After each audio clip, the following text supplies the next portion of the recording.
ಇಂದು ನಾವು 26/4/2025 ಶನಿವಾರ 12:19 ಸರಿಯಾಗಿ ಸಿರಾದಲ್ಲಿ ಶೂನ್ಯ ನೆರಳು ಅಂದ್ರೆ ಝೀರೋ ಶ್ಯಾಡೋ ಡೇ. ಈ ದಿನ ಆ ಸಮಯಕ್ಕೆ ಸರಿಯಾಗಿ ನಮ್ಮ ನೆರಳನ್ನ ನಾವು ಕಾಣಲಿಕ್ಕೆ ಸಾಧ್ಯ ಆಗೋದಿಲ್ಲ. ಅಂದ್ರೆ ಝೀರೋ ಶ್ಯಾಡೋ ಡೇ ಅಂತ ಹೇಳ್ಬಿಟ್ಟು ನಾವು ಆಚರಿಸ್ತಾ ಇದ್ದೀವಿ. ಇದು ಸಿರಾ ಬಂದ್ಬಿಟ್ಟು ಈಕ್ವೆಟಾರ್ ಮತ್ತೆ ಟ್ರೋಪಿಕ್ ಆಫ್ ಕ್ಯಾನ್ಸರ್ ಮಧ್ಯೆ ಇದೆ. ಆ ಕಾರಣದಿಂದ ನಾವೇನ್ ಮಾಡ್ತೀವಿ, ಇದು ಸಂಭವಿಸಲಿಕ್ಕೆ ಸಾಧ್ಯ ಆಗುತ್ತೆ. ಈಗ ಡೆಲ್ಲಿಯಲ್ಲಿ ಝೀರೋ ಶ್ಯಾಡೋ ಡೇ ಆಗ್ಲಿಕ್ಕೆ ಸಾಧ್ಯ ಆಗೋದಿಲ್ಲ. ಅಲ್ಲಿ ಅದು ಮೇಲ್ಭಾಗ ಇದೆ, ಟ್ರೋಪಿಕ್ ಆಫ್ ಕ್ಯಾನ್ಸರ್ ಮೇಲ್ಭಾಗ ಇದೆ. ಆ ಕಾರಣದಿಂದ ಅದು ಆಗೋದಕ್ಕೆ ಸಾಧ್ಯ ಇಲ್ಲ.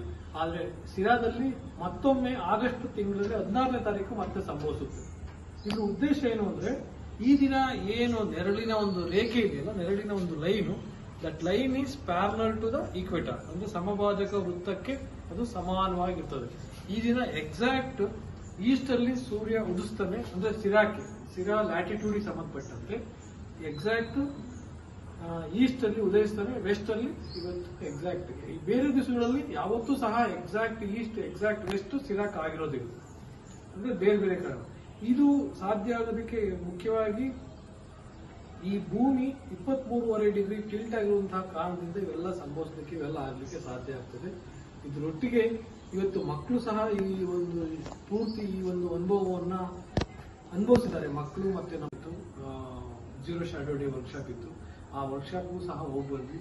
ಮಕ್ಕಳು ಅರ್ಥ ಮಾಡ್ಕೊಂಡಿದ್ದಾರೆ ಏನಕ್ಕೆ ಶ್ಯಾಡೋ ಡೇ ಅಂದ್ರೆ ಏನು, ಮತ್ತೆ ಈ ಒಂದು ಲ್ಯಾಟಿಟ್ಯೂಡ್ ಲಾಂಗಿಟ್ಯೂಡ್ಸ್ ಅಂದ್ರೆ ಏನು, ಮತ್ತೆ ಈ ಒಂದು ಆಕ್ಟಿವಿಟಿ ಮಾಡೋದ್ರಿಂದ ಭೂಮಿಯ ಸುತ್ತಳತೆ ಸರ್ಕಂಫರೆನ್ಸ್ ಆಫ್ ದ ಅರ್ತ್ ನಾವು ಕಂಡುಹಿಡಿಯಲಿಕ್ಕೆ ಸಾಧ್ಯ ಆಗುತ್ತೆ.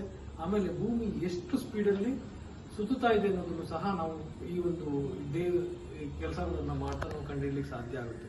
ಇದಷ್ಟೇ ಅಲ್ಲದೆ ಇದ್ಯಾಕೆ ಜೂನ್ 21 ಆದ್ಮೇಲೆ ಯಾಕೆ ವಾಪಸ್ ಬರ್ತದೆ, ಜೂನ್ ಮತ್ತೆ ಡಿಸೆಂಬರ್ 22 ಯಾಕೆ ಶಾರ್ಟೆಸ್ಟ್ ಡೇ, ಅಂದ್ರೆ ಇವೆಲ್ಲವನ್ನು ಸಹ ಇವತ್ತು ಈ ದಿನ ಮಕ್ಕಳಿಗೆ ನಾವು ಇದ್ರ ಬಗ್ಗೆ ವಿಶೇಷವಾಗಿ ನಾವು ಕಲಿಸ್ಕೊಡ್ತಾ ಹೋದ್ವಿ.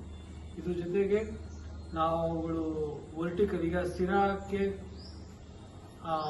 ಸೇಮ್ ಅಂದ್ರೆ ಇದೇ ಆಲ್ಟಿಟ್ಯೂಡ್ ನಲ್ಲಿರುವಂತಹ ಬೇರೆ ಬೇರೆ ನಗರ ಪ್ರದೇಶಗಳು ಅಂತ ನಾವು ತಗೊಂಡ್ರೆ, ಈ ಕಡೆ ಬಾಗೇಪಲ್ಲಿ ನಮ್ಮ ಸಮಾನವಾಗಿದೆ, ಈ ಕಡೆಗೆ ಕುಂದಾಪುರ, ಈ ಕಡೆ ಇವೆರಡೂ ಸಹ ಸಮಾನಾಂತರವಾಗಿದೆ. ಈ ದಿನ ಆ ಜಾಗಗಳಲ್ಲೂ ಸಹ ಝೀರೋ ಶ್ಯಾಡೋ ಡೇ ಅನುಭವಿಸಲಿಕ್ಕೆ ಸಾಧ್ಯ ಆಯಿತು.